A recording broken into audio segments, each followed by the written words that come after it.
संपूर्ण विश्वाला प्रकाशमान करणाऱ्या सूर्यदेवांची कथा जितकी प्राचीन तितकीच अद्भुत आहे। भारतीय संस्कृतीत सूर्यदेव केवळ ग्रह नसून साक्षात देव मानले जातात।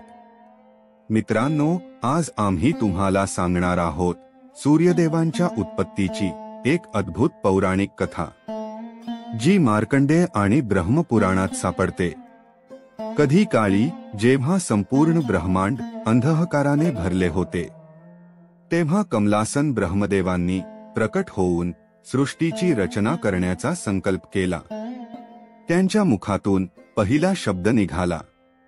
या शब्दात असलेल्या अद्भुत तेजाचा लखलखाट सर्वत्र पसरला। ब्रह्मदेवांच्या 4 मुखांतून 4 वेद प्रकट झाले आणि हे 4ही वेद एकमेकांमध्ये विलीन झाले।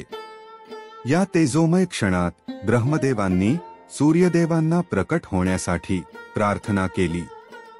सूर्यदेवांनी त्यांचे प्रखर तेज संकोचून एक लहानसा तेजपुंज स्वीकारला आणि सृष्टीच्या नियमानुसार ते प्रकट झाले। सृष्टीची निर्मिती झाल्यानंतर ऋषी कश्यप आणि त्यांची पत्नी अदिती यांनी तपस्वी जीवन स्वीकारले। अदितीच्या मनात सूर्यदेवांचा जन्म व्हावा अशी तीव्र इच्छा होती। ती कठोर तपश्चर्या करू लागली। चंद्रायण व्रतासारख्या अतिकठीण व्रतांचा संकल्प तिने सोडला नाही। अदितीच्या या कठोर तपामुळे ती दिव्य तेजाने प्रज्वलित होऊ लागली।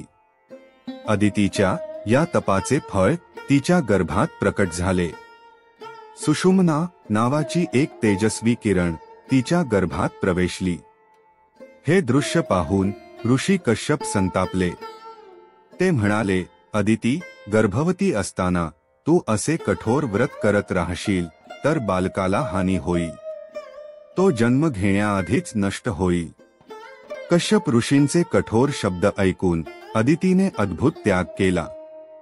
तिने गर्भातल्या तेजस्वी बालकाला आपल्या उदरातून बाहेर काढले। तो दिव्य तेजाने प्रज्वलित होता। त्यानंतर सूर्यदेव बालरूपात अदितीच्या गर्भात परत आले आणि त्या दिव्य तेजाचा प्रकाश सृष्टीत पसरला।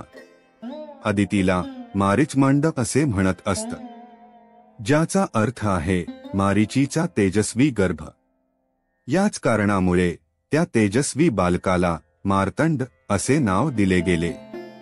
ब्रह्मपुराणानुसार अदितीच्या गर्भातून जन्मलेल्या सूर्यदेवांना विवस्वान असेही संबोधले गेले। सूर्यदेवांना जगताचा आत्मा मानले गेले आहे। त्यांच्या तेजामुळे संपूर्ण सृष्टी चालते। त्यांच्या किरणांमुळे जीवन फुलते, शेत हिरवीगार होतात आणि जीवसृष्टीची चक्रे फिरत राहतात। ही कथा केवळ ऐकण्यासाठी नव्हे तर सूर्यदेवांविषयी कृतज्ञता व्यक्त करण्यासाठी आहे। त्यामुळे या अद्भुत उत्पत्तीच्या स्मरणाने त्यांची प्रार्थना करूया। आदित्याय विद्महे दिवाकराय धीमहि तन्नः सूर्यः प्रचोदयात्।